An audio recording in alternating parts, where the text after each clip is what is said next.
avec notre invitée Sabine Danzé, artiste peintre et performeur. Bonsoir Sabine Danzé. Bonsoir. Un petit mot tout d'abord de la FIAC. Malgré les difficultés économiques du marché de l'art contemporain, est-ce que c'est un endroit où il fait bon exposer malgré tout? Ça peut booster une carrière, mais ne pas y être ne freine pas une carrière. Bon, voilà. C'est simple. Mais c'est... Très bien. Alors vous réalisez des performances. On va voir tout de suite un extrait de la manière dont vous réalisez vos créations. Création, cette fois-ci, en public, face au public, et c'est ce qu'on appelle une performance. Est-ce que c'est une façon de sortir de l'isolement de la création? C'est une façon de me mettre en risque et de ne pas m'ennuyer, d'introduire la musique électronique au sein des galeries. C'est très important pour moi. Et c'est une manière de se montrer aujourd'hui.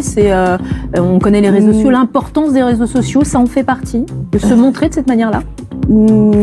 Ça rajoute du cachet à son art, mais non, on n'est pas obligé d'être un performeur. En tout cas, moi, ce qui m'intéresse, c'est d'introduire la musique qui amorce ma créativité au sein des galeries, techno et électro. Là, il y a un DJ qui vous accompagne de manière un peu particulière, mais sinon, dans le huis clos de votre atelier, vous créez également en musique de l'électro dans les oreilles. Pour quelle raison?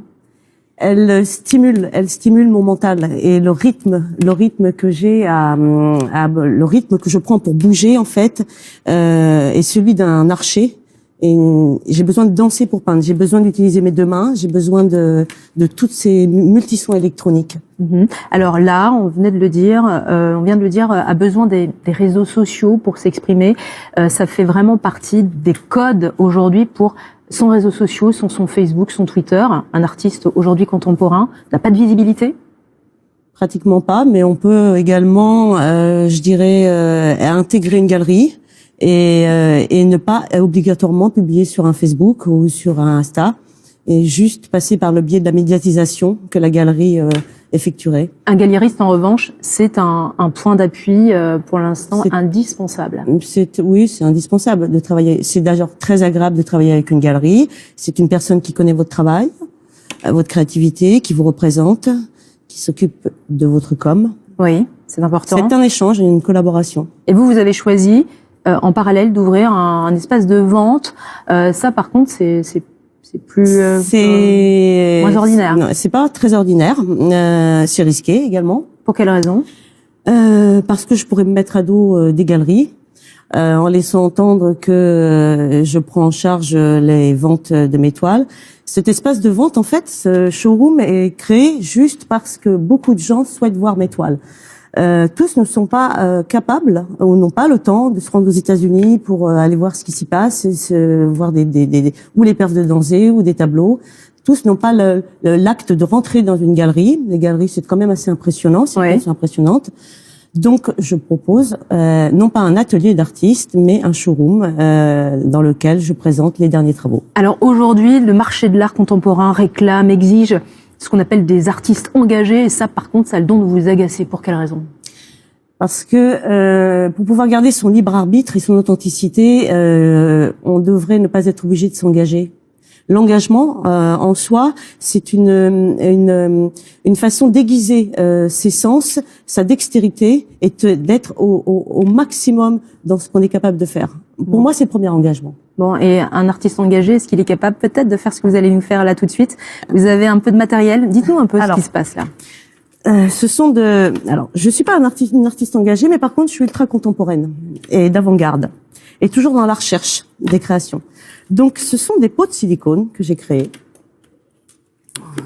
Ici. Oui. Donc le silicone, effectivement, c'est cette matière-là. Le silicone est une matière minérale. On ne peut pas peindre sur du silicone. Il est impossible de peindre. Donc j'ai décidé de tatouer de façon abstraite. J'aime beaucoup l'abstraction. De tatouer ces pots de silicone pour en faire des œuvres d'art. Et il y a également celle-ci. Donc comment ça se passe? Dites-nous. Donc il faut donc je reprends celle-ci. Donc l'œuvre est la suivante. Elle va intégrer son support. Elle fera du collectionneur-acheteur un acteur. C'est-à-dire? Donc l'œuvre est plongée dans l'eau. La seule matière qui puisse être plongée dans l'eau, c'est le silicone. Je le fais. Parce que c'est une matière qui vit dans l'eau. C'est bien cela. Oui. Et donc là, j'ai mon œuvre. Là, vous avez votre œuvre visible. Maintenant, si on parle de concept, je vais utiliser cette plaque-là. Oui. Que je vous donne. On se dépêche, s'il vous plaît. La rouler.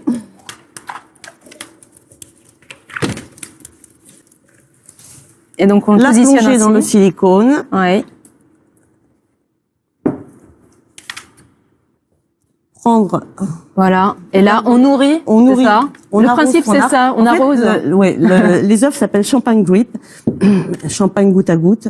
Donc, le collectionneur qui possède cette œuvre-là ne peut la montrer à ses invités que s'il la sort de son liquide intra-utérin. Il devient acteur de son œuvre. Et là, vous avez votre place à la FIAC, Sabine Danzé. Un grand merci.